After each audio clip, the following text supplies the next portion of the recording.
Salve a tutti e benvenuti un altro episodio di Digital Download. Oops. Good afternoon, good morning, and good day, wherever you may be joining us from. Welcome to another edition of the Digital Download, the longest running weekly business talk show on LinkedIn Live. Now globally syndicated on TuneIn Radio through IBGR, the world's #1 business talk, news, and strategy radio network. Today, we're exploring how technology can ease the emotional and practical burdens associated with loss. We have a special guest, Natalia Pazzaglia, to help us with the discussion. Natalia is the CEO and founder of Legacy Compass. But before we bring Natalia on, let's go around the set, which is going to be quite short today, and introduce Adam. Hi, everybody. I'm and- Adam Gray. I'm co-founder of DLA Ignite. I haven't been crying. I suffer a little bit with hay fever, and it just seems to be particularly bad today. During that intro, I love the fact that we are the longest running weekly business talk show on LinkedIn Live. I love it, and I love the fact that we've had such an amazingly diverse group of guests that have come on to share their expertise and knowledge with people. Everything from entrepreneurship and marketing through to worm farms. So it's lovely when it's always every day's a school day, isn't it? We're always learning things with this. So exactly, and that's really great to have that on Fridays. A little bit of fresh air absolutely. after a very tough week, probably for most of us. Thank you. So as I said, this week on the Digital Download, we'll speak with Natalia Pazzaglia. Natalia's experience in developing tech for good platforms and her expertise in storytelling for social impact make her uniquely positioned to offer valuable insights on this important topic. Let's bring her on. Natalia, Hello. Good afternoon and welcome. Thank you. Thank you. Natalia, let's start by having you tell us a little bit more about you, your background, and what led you where you are today. Yes, thank you, Adam and Bertrand, for the invite. I'm very happy to be here talking about such an important topic for me and for what we are navigating. So my background is actually in politics and international law. I started off in international cooperation, and I quite soon moved to business development and social impact, which led me to acquire a number of different competencies in fundraising, partnership development, and startup world. And ultimately, there was a moment, there were many moments in which my personal life intertwined with my professional life, and that led me to really ask myself what I wanted to do with my career.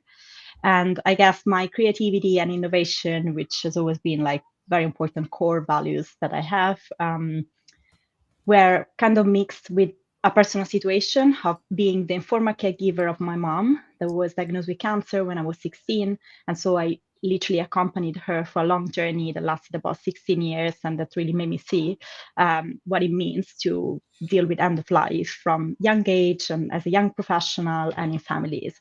And that's how I really started thinking about, like the word of caregiving, the word of end of life. My mom was very strong and she really fought her battle. But ultimately, she died 4 years ago. And once she did, I was confronted not only with the emotional pain of losing somebody we love, but also with the enormous amount of administrative and financial decision that you need to take in a very short time, many, many times when you are not prepared, and with the unfairness of such a process. And that was what led me to really ask myself, is this only me? Is this only me suffering so much for this? Okay. Thanks for that, Natalia. So let's start with the foundational question. What role does technology play in making end-of-life support more accessible, especially in underserved areas? I guess I always like to say that technology is a tool. So I see it as a medium to really help us as human beings access a number of services and a number of resources that might not be directly available. So I'm just going to give you my example. When my mom died, I was in a small village in Italy with COVID.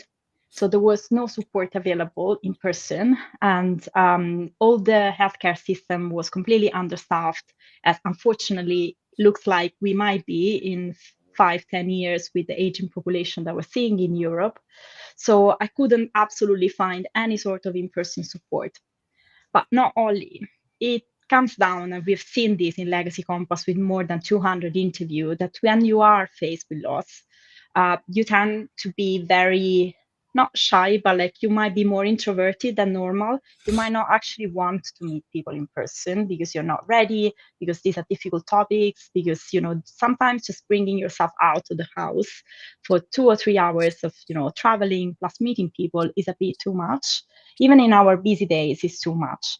So I guess the beauty of technology is, on one side, the fact that it makes accessible many, many different services, like over a vast, geographically. So anybody can actually be able to access a service, whether they live in a tiny little town in Italy or in London or in the US. But I guess the other point is also that technology allows us to come as we are and to decide whether we want to show up or not. So turning on and off camera is sometimes one of those things that people extremely appreciate when they are distressed. And this allows them to be in a place where they feel safer than the possibility, the necessity of showing up as you are, and you might not want to be seen in that moment. Mm. So I guess that one of whenever and I lost my father 8 years ago. I'm and sorry. It's fine. I find humour is a great way of dealing with things. So I say I lost my father, by which I mean he died, not he walked off in a supermarket and we couldn't find him, because it kind of lightens the load for me to add a bit of humour with these things. But at that point, it was difficult because there was no clear path to understand who we were able to talk to get unbiased help and guidance for the process that we need to go through. Because often, if you are bereaved, it's maybe the first bereavement you're dealing with. So if you've dealt with 10 bereavements, you know what you need to do. If you're dealing with one bereavement, the first one, it's like, okay, well, how do you arrange a funeral? How do you arrange a burial? How do you sort out the will or life insurance or whatever those things may be?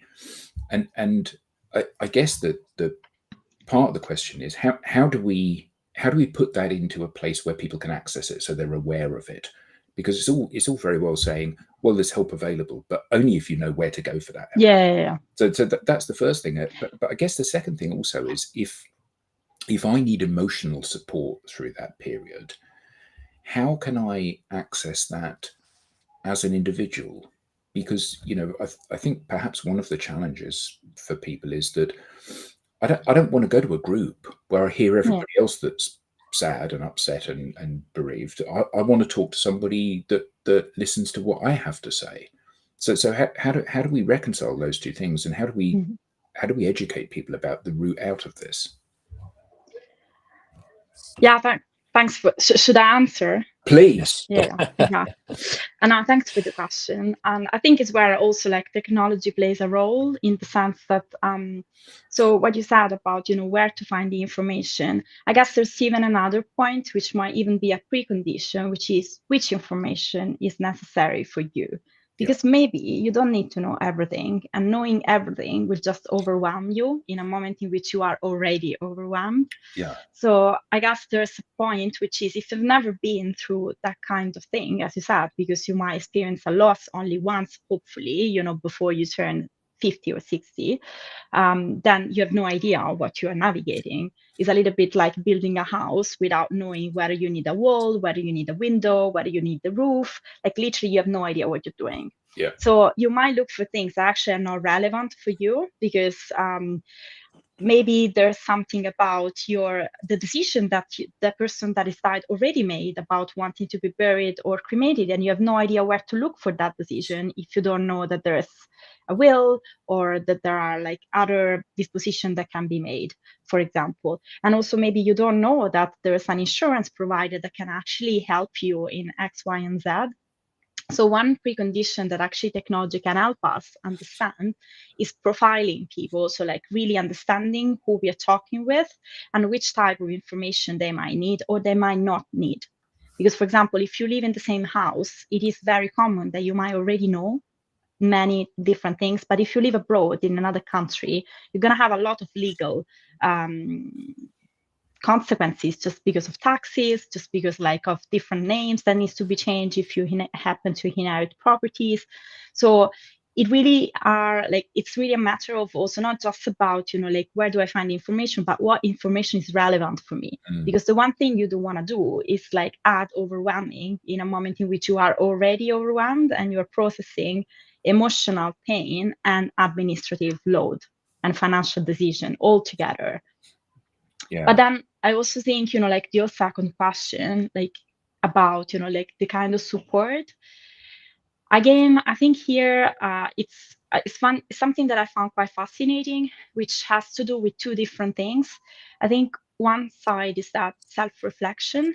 Like not everybody is aware of what he or she might need, because again, we might not have been in a traumatic situation before, so we might not know that we need one-to-one therapy, or we are absolutely unwilling to do that because we would rather be in a group of peers, because being in a group of peers will make us feel less alien and will make us feel more supported. But do you know that already? Many times you actually don't. No, absolutely. So what we try to do is also like understand who we're talking with. And there are many different ways in which now, like with AI and with technology, it is possible like to gauge certain things. So of course there's no certainty, it's not like we cannot assess properly, but I mean properly in the sense of being 100% sure, but we can suggest things that will make people think about their response and their needs in ways in which they might not have considered. Because you would be surprised by the fact that some people want to talk with a professional, but some people are intimidated by talking with a professional and they would rather talk with a peer. Yeah, I mean that does make sense, and it's interesting because as you were talking, then you were mentioning certain things. It was triggering all sorts of further questions in my mind, and I think that one of the challenges, and I know this from my father, one of the challenges when you're arranging these things is that you want to create an event for the funeral. I'm thinking you want to create an event that you think reflects well on the person because their friends and your friends are going to be there. But the wishes that they have, and this wasn't the case with my father, but I think this will be the case with my mother, who's quite old. She's kind of she said, this is what I want. And I think this is what I want. I think that's a really bad idea. And part of this is about honoring them, but part of this is about recognizing that actually they're gone, so they don't care. So the funeral and the party afterwards is for the benefit of the people that are still around. So it's like navigating that is a really difficult ethical thing, isn't it? Yeah, I could cite many talks that we had with funeral directors telling us that a lot of people ended up choosing the most expensive coffin because they had no instruction and they felt very guilty in choosing something that was cheaper. So they ended up spending a lot of money, potentially for no benefit, just because they didn't want to deal with the shame or the guiltiness of having made like a cheap choice on something so intimate and delicate that should be, I mean, at the end of the day, like when we marry, we spend months planning for a marriage. Yeah. And we spend like not even a day like planning for our end, which again is, as you said, is about also celebrating, the person. So more and more, for example, there are people that do their funeral in life as a way of telling people, this is who I am and this is how I would like to be remembered. Because I guess it's true what you said, like it is true, like all rituals, like for centuries, were done not for the person that was gone, but for the person left behind. Yeah. And to be like a kick-starting point for creating a community of support around them. But I guess what you said, I think it goes into really some personal questions about, can you deal with awareness/emotional load of making your own choices against the choices of somebody with whom potentially you are not on the same page? Like, can you, because I think, and here's where I think it's very important what you said, because you would be surprised like to see how many people have been regretting decisions that they've taken in a very short amount of time. Because the truth is, for example, I come from a Catholic country, so funerals happens in 2 days, like within 48 hours. And in those 48 hours, you have to take an amount of decision that we have quantified in more than 50. And many of those decisions are decisions you're going to go back and back and back in your mind in the following months, if not years. So you do want to be at peace with them, because they are going to impact like how you perceive yourself in a very crucial moment of your identity. Is there a way? Oh, sorry, Adam. Go ahead. No, I was going to say that's I guess that's I hadn't thought about that. The fact that you go back and you revisit that event many times, and if you've done something that perhaps you hadn't thought through properly, you could have regrets coming up. But interesting that you said the funeral. About doing it when you're alive, and it happened to a friend of my wife's. She was diagnosed and given maybe 18 months to live. So she arranged her funeral, and it was amazing, because she was an amazing woman, and nobody really knew what she'd done. She was in her 80s, I think. And when she was a young woman, she left school and then she went and traveled around the world, and she had an affair with a ship's captain and was and it's like all of this stuff where you just go, oh my God, that's amazing. But she was there, so she got up and she told her story, and everybody that knew her got to see her in a new light. And she kind of quite flippantly said, well, if I'm going to have a big party, I want to make sure I'm at my party rather than not at my party, which I thought was a really and I've never heard this before. I thought that was a really lovely idea, but that supposes that you can see the end coming, doesn't it? Yeah, which a lot of people don't want to. Well, I mean, with my father, he was in his early 80s and he fell and broke his hip, and he went into hospital for an emergency hip replacement. And when you're elderly and you have that operation, most people don't come out of hospital. So for 2 weeks, he was up and down and up and down and up and down, and then he died. So there was no opportunity to create that environment for him. But I guess that as always, it's a case that it's the planning and the execution of these things is left for the people that are left behind, isn't it? And even if you're going to be passing away in 6 months' time, the fact that you're passing away probably means that you're neither in the headspace nor physically able to actually make a lot of these decisions yourself. Yeah, well, hopefully, I was just reflecting on what was said so far, but hopefully, and that will come for me as well. How do you trigger the discussion with the ones that are gonna leave to have that discussion and get prepared, basically, if we can get prepared, because I think we can't, but at least at the discussion. Yeah, thanks for the question. Is something we are breaking our head on.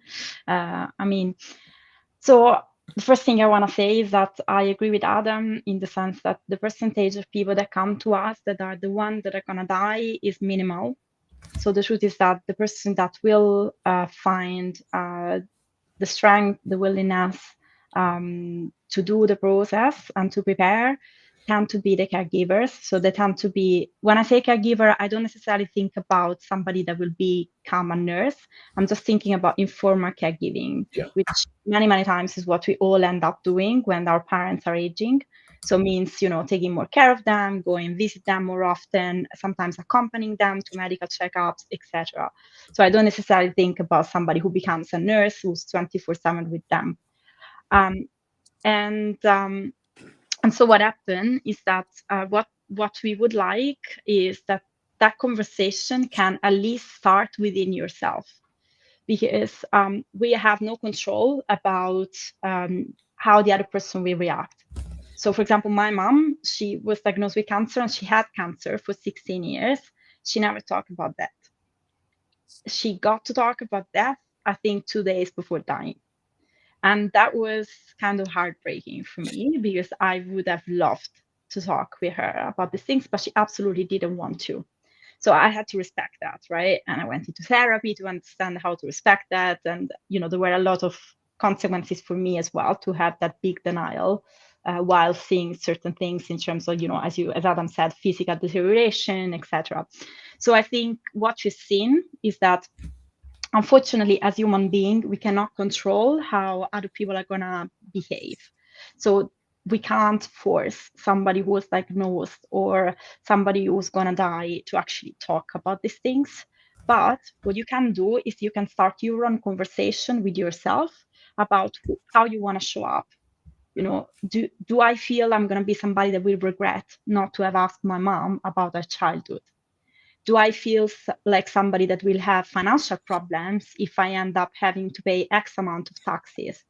Can I somehow understand what's the range of taxes I might end up paying? Can I prepare? So what we see is that what we want to do is we want to bring some clarity, and we want to bring some peace of mind, and also we really want to use this time, which is a precious time, to really make people ask themselves, okay, if this person I love is going to die, what are the things I would potentially regret? Because maybe it's not asking them about the bank accounts, at the end you'll sort that out. Maybe it's about asking them, okay, how was the love between you and my dad? Like, what are the things you would like to tell me that one day I can tell to my grandchildren, or to, this kind of things that you're never going to have a chance to go back and ask, basically. Or as Adam said, maybe nobody would know about the story of the love affair on the ship, these are the kind of things that, in a world in which seems to be all about money, what I can tell you is that people are not about money. Like, when it comes to big thing, like, it actually very emotional.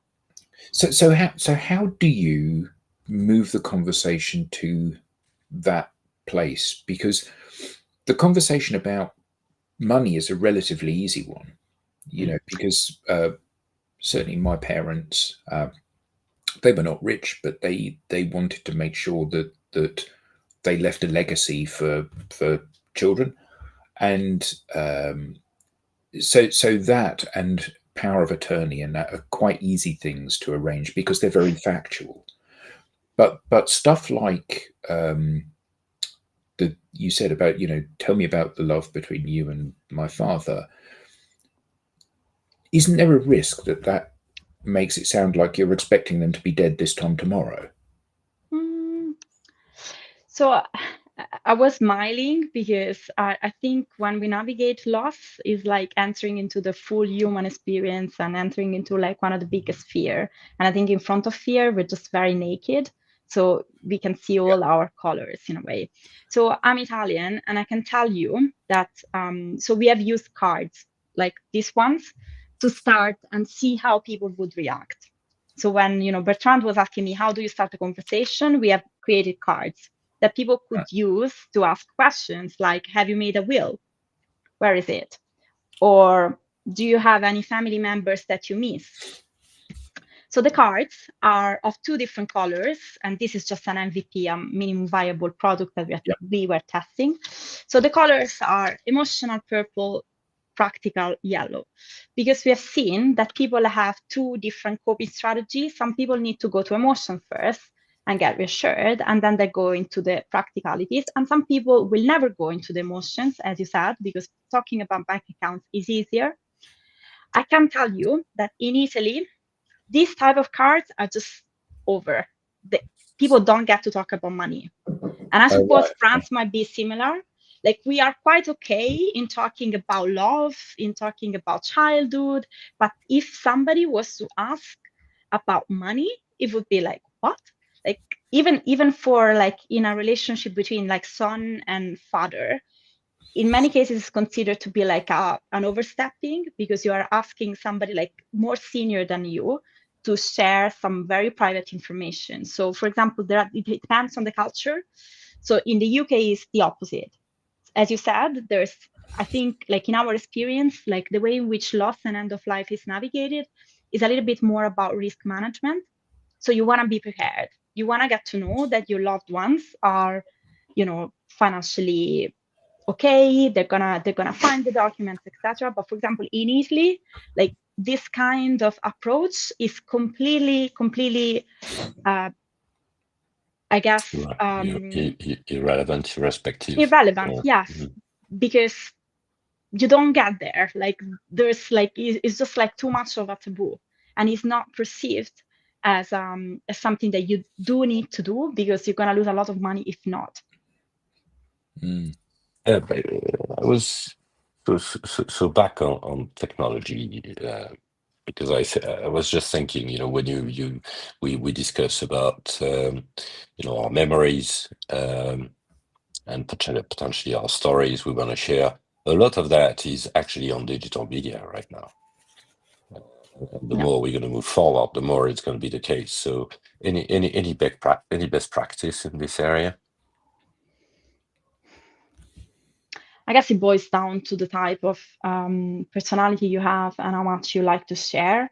Of course, there are many talks about digital legacy, about what it means, to choose somebody that will take over your social media accounts if you're not there anymore. Some platform like Meta do ask you for contacts that you want to make a replacement for you in case. I do think that how we show up in the world, and when I say the world, I also mean the digital world, is a little bit of a reflection on who we are. So some people will like to have their whole private stories showcased online or showed online, and other people won't. So I guess, again, this is like a very individual choice. Definitely as in a good practice. A good practice is definitely to do put down that contact that you would like to allow to be able to access your social media if anything's happened, because otherwise it's just gonna be blocked. So yeah, I was also thinking about bridging the gap between the generations, because I guess a lot of that, a lot of these memories. And if I take myself, I've not printed a picture for a very long time, and I also do have plenty of videos. So I was just thinking, how do you get that organized? That's probably a very light discussion compared to the ones we had so far. But I think an interesting question here is that we live in a very digital world, and whilst you are alive, you obviously have certain boundaries that you operate within. So I don't talk about these things. I don't show these elements of my life. But we spend a huge amount of time coaching people on being effective digitally. And one of the things that I see time and time again is that people are often scared to show themselves And the reason they're scared to show themselves is because I think every one of us has an underlying belief that actually we're not a good person. So I don't want to show myself because actually you'll see that I'm not a good person, or whatever the fear is that you have. And I think that when that fear is removed because they're dead, maybe we should encourage families to say, this person didn't share how wonderful they were to the world as a whole when they were alive, but maybe now they have nothing to be scared of anymore. Maybe they should, because I often think that we're all kind of programmed by our upbringing and our experiences. And if you're an elderly person, you have no experience of promoting yourself necessarily. You have no experience of sharing these things, either because you just haven't done it, or because you believe that you, and I think this is the important one, you believe that you have nothing to say that the world needs to hear. Yeah. And often old people do. Often they Yeah. do have something to say, and they can be incredibly inspirational. And they're almost like, by not sharing this stuff, they're robbing the world of the chance to hear how great they were. Yeah, I mean, I teach vulnerability and authenticity, so like I'm with you. I do think that this is one of the big lessons, that we are like Legacy Compass as a mission, and the mission is to transform loss into a tool for better lives and more compassionate companies. So definitely, I think to understand that we are all gonna die, that's the truth, but also we are all monsters, right? We're all monsters. There are parts of us that are monsters. And when you get to see that, and when you get to see, like also the inevitability of being good and bad, which we all are, I guess it frees up a lot of parts of you that were not allowed to be before. And so one thing that we see happening over and over and over is that after a big loss, people make some very important life choices that they've been postponing for years because they were too afraid to listen to themselves first and to follow their desires. So sadly, when you see that we're all gonna die, then it's like, okay, maybe this career change is time that I do it, because at the end of the day, I'm not gonna bring X amount of money to the farm, and I'd better live like a happier life, or maybe I better spend more time with my friend or my family. So I do believe, and we have seen it happening, that, for example, one thing that loss brings to life is more authenticity, in this being also allowing yourself to be the person you want to be, even with, or maybe because of also your weaknesses, because you're fine to accept that finally. Yeah, and do you find that this is quite normal for people to have like an epiphany when they go through this loss? They're better able to and I don't mean this to be negative, but they're better able to see the futility of life. At the end of the day, we are born, we live, we die. Some of us live a long time, some of us don't. And at the end of it, actually, very rarely do we get the opportunity to make a real difference. Some people do, but very, very few people do. So actually, maybe living, maybe seeing that you should be, as you said, living for yourself. So do you find that this has this triggering effect on people? If you were to ask me this question, I think a year ago, I would have said yes. I think with further user research and really like also being into some more, I guess, deep understanding and deep listening to the experience, I'd say it depends on the level of self-awareness and self-reflection, because again, like loss is a life-changing event, and it goes back whether you want to embrace that or not. Some people will just pass through the practicalities, close the the drawer, and move on. Moving on means that, as it often happens in therapy and like with psychological research, when they get to lose something else, whether it's a job, a relationship, or another person, they will not only have to grieve that loss, but also the previous one that they had not grieved. But it really depends on whether you want to, allow yourself to see what's happening. So if you do, there's, this part which is very scary, which is grief and sadness, is things that we don't want to feel. But unfortunately or fortunately, many, many times when we do go into things we don't want to see, we actually also understand what we really want to do. And that's where the epiphany happens, which is like, okay, I can't survive this. Like if I go there, I can actually survive and heal. And in this healing, I will actually understand what I truly want to do. And I will find somehow the courage or the strength to do it better. So, yeah, I guess in my case, for example, I lost my dad when I was 10. So I think that losing somebody at such a young age definitely made me into a different person. I am very, very sure I would be completely different if I hadn't had that. Yeah, I think it's interesting, isn't it? Because a lot of people, until they face these challenges, they really have no idea how they. So before my dad died, I had never really faced bereavement. I'd lost a friend who was killed when a ship he was on sank, and I was in my 20s when that happened.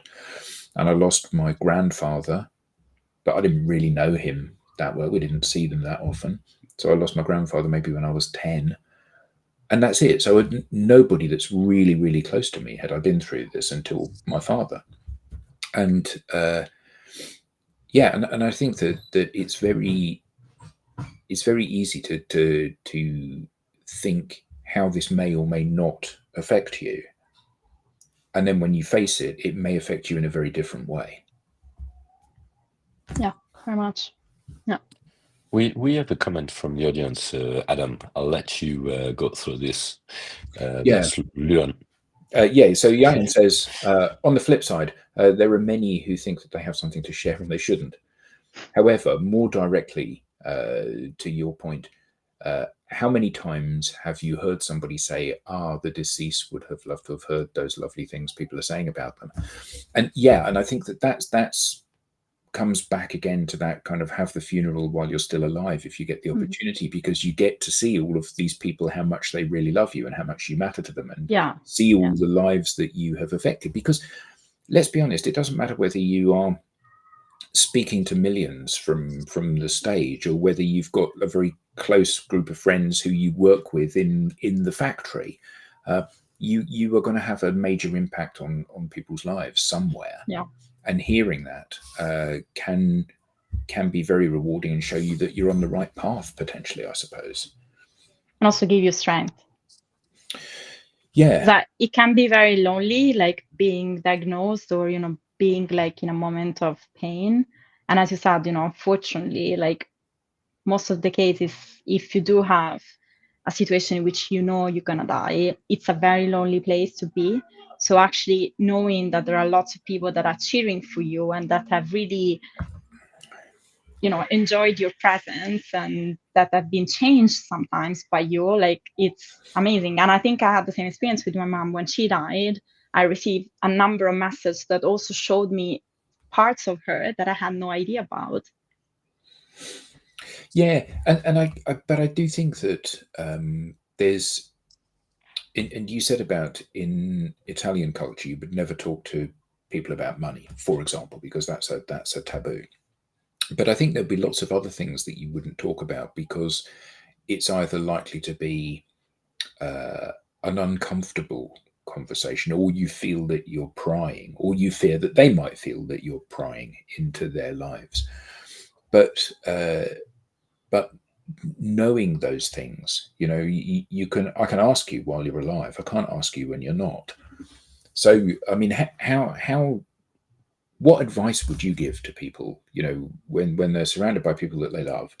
What advice would you give them about how they can steer the conversation to be fact-finding about these people? Because a lot of times people, and I see this in my day-to-day life with the people that I coach, very few people realize just how wonderful they are. That doesn't mean they're perfect, but many, many people have incredible strengths and are incredibly great individuals, and they have no idea. They have no idea how wonderful they are.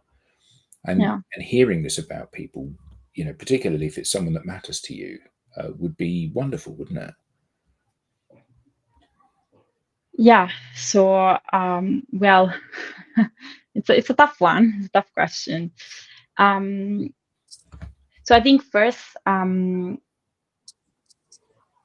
guess it's a little bit like who you're talking to, right? So I think it's a little bit like having first an understanding of how far you can go. Because one thing you don't want to do, I think, is scaring people off, especially if this person is somebody you love. I do think that finding the right moment is key.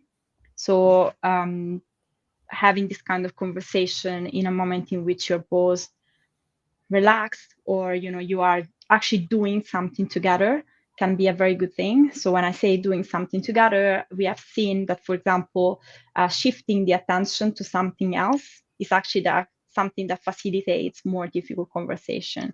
So say, take your mom for a walk, or take her to a cooking class, and then like softly start asking her about, Mom, have you learned anything about money in your life? Is there any advice, that you would like to pass on? Because, and also one thing that we see being quite useful is asking advice. So for example, make them feel important in saying, I have this problem. This is a financial problem, and I'm sharing it with you. And what often happens is that when we share first, then also the other person open up. So I'm not saying that we should say, hey, I have this bank account and there's X, Y, and Z in the bank account, but just making it about a sharing moment rather than an interrogation, or, like something in which you want to extract facts or information, but more like a chance to connect. Say, this is my experience. I would like to understand, if you have any advice, which turns out a lot of older people actually want to give as a way of caring, and or what's your take, like what's your experience with that. And you see that when you open up, a lot of the time also the other person does, but asking the question directly is sometimes very scary to hear.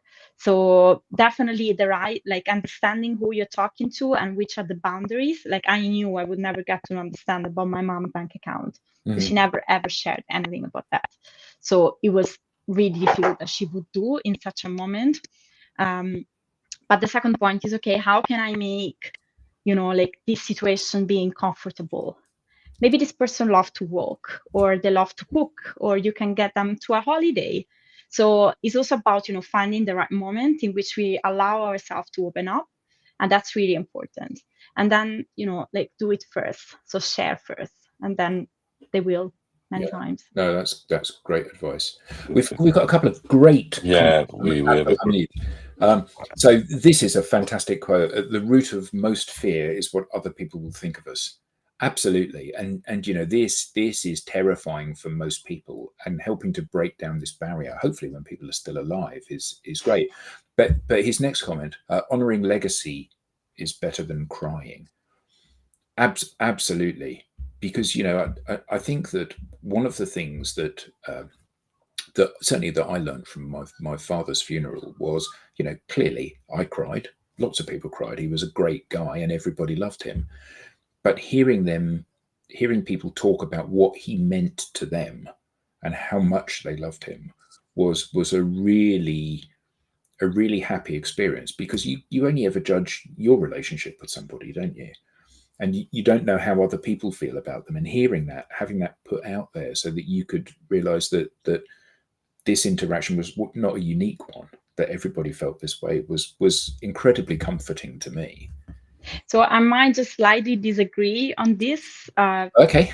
Because I think that there's no right or wrong way to grieve, and there's no right or wrong way to honor. Like it's often said, like that the pain of losing somebody is also, like a good measure of how much you love them. So I wouldn't necessarily say that somebody that is going to cry, for a full year and being in pain for a full year should feel wrong because they're doing that, because I think it's their way to cope, like it's their way to feel that love and that loss. So I think that it depends like on the person you are and how you process emotions. And for some people, it's gonna be easier to straight away look at the positive and just like use the positive to bring you forward. But other people need to be like, and I'm definitely one of them. Like my first few months after my mom died, I think I don't know how many kilos I lost, and I was a completely different person. But it was necessary because I had to be in that pain, and it was what I needed to do in order to then move on. So I'd say it really depends. Like some people will need to cry also for a long time. I mean, normally is like as in therapy or in psychology, like the first year is considered to be a year in which you are very likely to be slightly depressed. So it's a full year. So it does take time. But like it's again, like losing somebody is a very individual experience. So it triggers so many coping mechanisms that I wouldn't be able to necessarily say what's right and wrong, but more is about, okay, can you try to understand what you need enough to allow yourself to do that for yourself? And I guess also it potentially depends on how you lose that person. You Yeah. know, a sudden death, Yeah, as opposed to a death where you have some warning, is a very different experience. absolutely. And actually, I think that when and again, my only reference point is my father, but he went into hospital, and it's like, this is a straightforward operation, and after a couple of days we thought he might not come out, and then he seemed to get a lot better, and then a few days later it looked like he might not come out again, and then he got a lot better, and then he got a lot worse, and then he died. So during that 2 weeks I had the opportunity to prepare for the fact that maybe he wasn't going to come out. And obviously, somebody being killed in a car accident or something where they leave the house and perhaps you didn't part with, in the happiest of terms because you'd had an argument or whatever. I cannot begin to imagine what that must be like for people. Yeah, absolutely.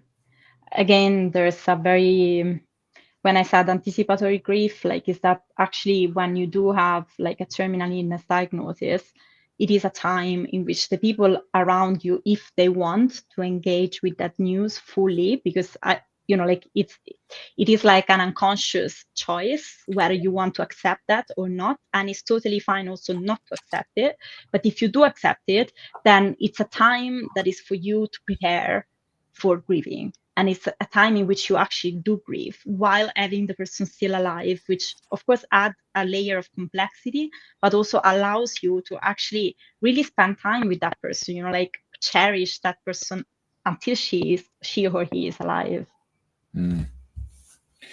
So I guess we're getting towards the end of the show now. So what resources are available to people? What can they do when they find themselves in this situation? Um, what would you consider would be a good starting point for them to begin this journey?